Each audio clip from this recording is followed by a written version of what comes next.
Est-ce que tu penses que tu as dû donner 2 fois plus d'efforts pour te faire accepter? Quand même. Mais niveau physique, j'étais toujours en survêt basket, tout ça. Et du coup, ça m'a permis de me mettre avec les garçons. Mais d'un autre côté, vis-à-vis des filles, vis-à-vis de la société, j'étais vachement... on me considérait vraiment comme un garçon manqué, quoi. Que dans ma vie, j'allais être un garçon, j'allais pas avoir de copains. J'étais toujours... j'ai toujours eu cette étiquette sur moi toute ma scolarité jusqu'au lycée. T'en as souffert? Un peu. Ouais. C'est dur de se dire, en fait, je suis une fille comme une autre. Et à la fin, parce que je faisais du football et que j'étais toujours habillée en sport, on me prenait pour une fille qui était un garçon manqué, qui en fait ça m'intéressait pas, j'étais toujours différente par rapport aux autres.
YB Voice. Le football, un sport populaire, le plus pratiqué dans le monde. Et pourtant, beaucoup de personnes le catégorisent comme étant un sport exclusivement réservé aux hommes. Beaucoup de jeunes filles rêvent de taper dans un ballon. Mais combien d'entre elles le peuvent vraiment? Empêchées par les parents, rejetées par les garçons, mises de côté par les clubs, de nombreuses raisons freinent encore l'évolution du football féminin. Mais heureusement, depuis peu, en France, le football féminin progresse. L'équipe de France fait partie des meilleures nations mondiales. Et chaque joueuse de football a enfin son idole féminin. Elle vient d'où ta passion pour le football? Depuis toujours vis-à-vis de mon entourage. J'ai beaucoup de cousins, pas beaucoup de filles autour de moi. Et du coup, tous les jours, toutes les pauses, toutes les récréations, tout ça, j'étais toujours avec des garçons en train de jouer au foot, quoi. C'était la base du foot dans mon entourage. Du coup, c'est venu tout seul. En fait, je pense que je l'ai toujours eu en moi. Je me rappelle les premières fois où j'ai joué au foot, c'était à l'école primaire. Et j'ai tout de suite adoré, même les autres gamins qui étaient avec moi, mes amis et tout, ils me disaient je jouais quand même assez bien, que je devais essayer d'en faire en club. Depuis que j'étais toute petite, je jouais déjà à cour de récré. Dans mes souvenirs, je sais que j'avais mes 2 cousins qui supportaient le Paris Saint-Germain, qui jouaient au foot. Et j'allais tous les week-ends chez eux et c'est là où j'ai commencé, on va dire, à suivre vraiment les matchs, etc. Mais depuis toute petite, j'ai aimé taper dans un ballon. Quand tu as commencé le football, c'était quoi le regard des autres? J'ai fait face au cliché garçon manqué. Après, on m'a pas forcément mis dans le domaine « t'es une fille, tu joues pas avec nous ». On m'a directement intégrée parce qu'après, peut-être que j'avais des capacités face à eux qui les intéressaient sûrement. J'étais pas la fille qui courait pas ou qui laissait les ballons passer devant soi. Bon, j'étais toujours à l'aise avec eux et du coup ça m'a permis de m'intégrer là-dedans. Mais après j'étais beaucoup dans le cliché garçon manqué. Ça s'est plutôt très bien passé pour moi. Je sais que par le passé, pas mal de jeunes filles qui ont du mal à jouer au foot avec les garçons en club. Moi ça n'a pas du tout été le cas. Pendant plusieurs années où j'habitais, tout le monde me disait d'aller m'inscrire au club de mon quartier. Et puis moi je disais non, c'est pour les garçons. C'est moi qui disais que c'était pour les garçons. Et puis en fait, mon premier entraîneur, qui était aussi un animateur à la MJC, voilà, mon quartier où on faisait beaucoup d'activités, où on jouait au futsal. Et il me disait toujours de venir. Et moi je lui disais oui, je vais venir, mais je venais jamais. Puis un jour il m'a attrapé à la sortie du collège. Et là je pouvais pas m'échapper. Donc je suis allée et puis c'était avec mes copains du quartier. Donc ça s'est très bien passé pour moi, je me suis amusée et puis après j'ai continué. On a eu plein d'expériences, après même dans la vie personnelle, je dirais j'étais plus dans l'esprit d'équipe avec les filles qu'avec les garçons. Et par exemple ça se ressent quand j'ai joué avec les garçons, j'avais jamais de vestiaire. C'était jamais prévu. C'est-à-dire que en fait je me changeais dans le local à ballon. Comment tes parents, ils ont réagi quand tu leur as dit que tu voulais faire du foot à 13 ans? C'est vrai qu'il y a beaucoup de personnes autour qui leur disaient de m'inscrire dans un club, voilà, parce que pas mal de personnes pensaient que j'avais du talent. Mon père n'a jamais été fermé, c'est quelqu'un de très ouvert. Ma mère, priorité à l'école. Après, elle m'a jamais mis des bâtons dans les roues ou m'a interdit d'aller jouer au foot. Et ben, pour moi, j'ai pas eu de difficulté en fait. Ils ont accepté, même si elle avait peut-être des réticences, mais elle m'en faisait pas forcément part. C'est plus tard que je l'ai su. C'est ma mère qui a pas voulu parce que voilà, elle disait que c'était pour les garçons. Elle me disait mais si tu joues au foot après ça sera quoi de plus? Tu veux finir camionneuse aussi. Enfin voilà, ça allait avec tous les clichés. Elle me disait t'auras pas de belles jambes. Enfin voilà, c'était forcément parce que j'aimais le foot, j'allais être un garçon manqué. T'aurais aimé jouer au foot en club quand t'étais petite? Ouais. Et on t'en a empêché? Ouais. J'avais 7 ans. À l'âge de 7 ans, voilà, c'était ma jeunesse où j'étais vachement en train de jouer au foot à l'école, tout ça.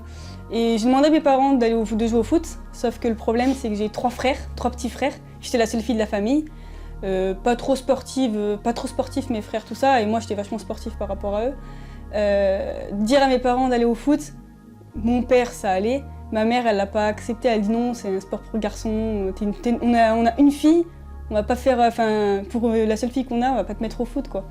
C'est une fille, le but c'est, on a 3 garçons, on en aura des sports de mecs quoi. Une fois j'ai été chez le médecin et tout avec ma mère et il me demandait ce que je voulais faire plus tard. Et justement je lui avais répondu footballeuse professionnelle parce que voilà c'est ma passion, j'aurais aimé en vivre. Mais après je sais pas si c'est possible mais voilà c'est quand on est petit et on sait pas trop ce qui est possible encore. Et je me rappelle le médecin il m'avait regardé et il avait rigolé. Et ma mère elle lui a dit non mais c'est pas une blague. Et en fait il pensait que voilà c'était une blague parce que pour lui pareil ça existait pas encore d'être joueuse professionnelle, d'être rémunérée, vivre sa passion. Première année de foot, j'ai eu tout de suite des sollicitations de l'Olympique Lyonnais pour venir faire une détection. Ça s'est très bien passé et puis ils m'ont fait une proposition mais je devais aller en famille d'accueil donc je voulais pas donc j'ai décidé de rester encore sur Grenoble et jusqu'à mon année de 3e où j'ai été en sport-études. Et puis moi je suis quelqu'un, aujourd'hui je fais du foot, c'est pour réussir et c'est pour remplir mes objectifs. Pas aussi je prends plaisir bien sûr, mais à partir du moment où je suis partie à Lyon, c'était pour devenir professionnelle, c'est que j'en étais convaincue. Et qu'est-ce que tu dirais à une jeune fille qui aimerait jouer au foot, mais ses parents ou ses amis lui disent que c'est un sport de mec? Je lui dis qu'elle y aille à fond, qu'elle le fasse quand même et qu'elle fasse ce qui lui fait plaisir.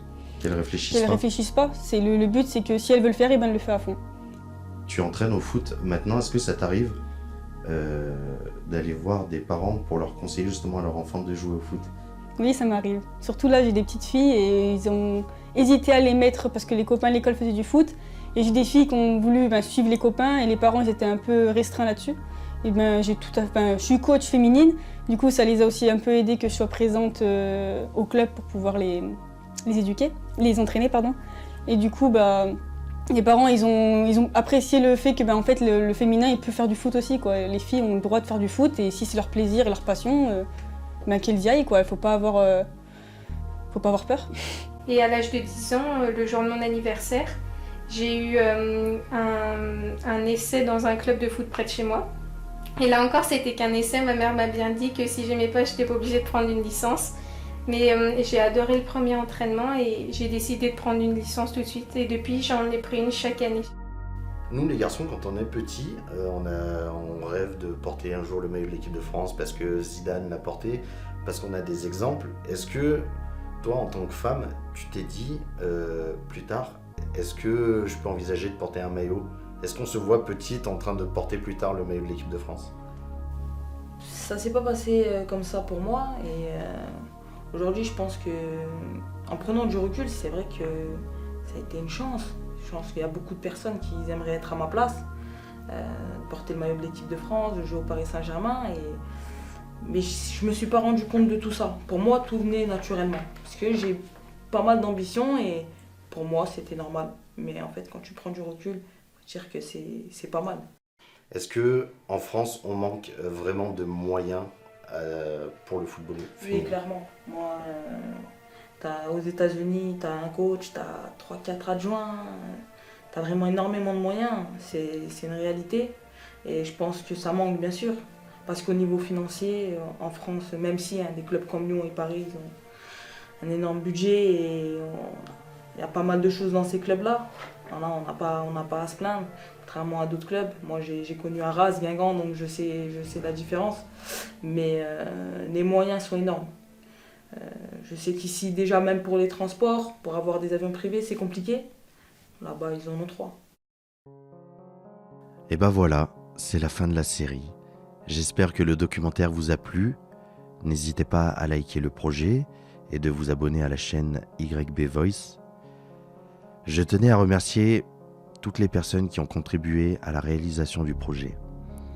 Je pense à Clémence, à Laure, à Lisa, Audrey, Vanina, Safo, Laurie, Alexandra, Nani, Lorelei, Delphine, Chani, Zina, Victoria, Myriam, et sans oublier celles qui ont témoigné de manière anonyme, et notamment un grand merci à Aminata Diallo, Taïro et Saïd. Pour la suite, on se donne rendez-vous sur les réseaux. C'était la série Être une femme avec YB Voice. Être une femme.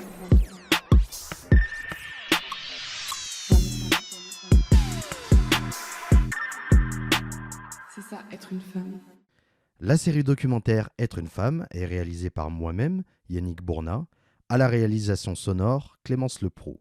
Retrouvez toute l'actualité de la série sur les pages Facebook et Instagram de YB Voice.